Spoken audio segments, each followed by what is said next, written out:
July 4th, 2026. Top 5 world stories. No bias, just facts. Let's go. Iran pauses peace talks. Iran began the week-long state funeral today for Supreme Leader Ayatollah Ali Khamenei, killed at 86 in a U.S.-Israeli airstrike on February 28th, the first day of the war. The funeral runs July 4th through the 9th, across Tehran, Qom, and Iraq. U.S.-Iran denuclearization talks are paused for the full week. Qatar confirmed earlier talks in Doha made positive progress.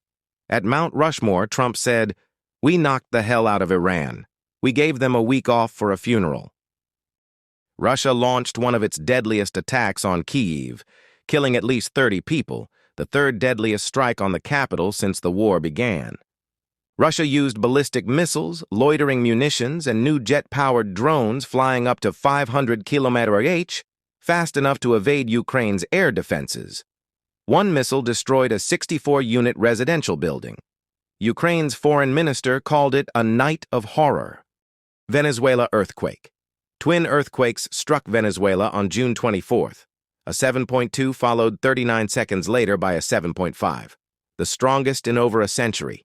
At least 2,595 are confirmed dead, 12,400 injured, and nearly 50,000 people remain unaccounted for. An estimated 58,870 buildings were damaged or destroyed.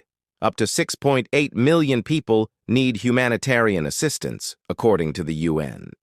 America's 250th under a heat dome.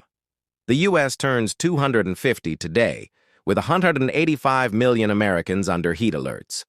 Washington, D.C. is forecast to hit 102 degrees, breaking a record set in 1919. The National Independence Day Parade was canceled, with heat index values projected as high as 115 degrees. Over 300 temperature records are expected to fall by Saturday. Hegseth threatens NATO. Defense Secretary Pete Hegseth announced a 6-month Pentagon review of U.S. forces in Europe. Speaking in Brussels, he told NATO defense ministers, "It's a review that some countries will fail and others will pass with flying colors." He called it shameful that European allies blocked U.S. base access during the Iran war.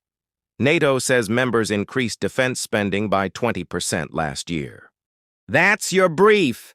No opinion, no spin, just facts. Follow us for more.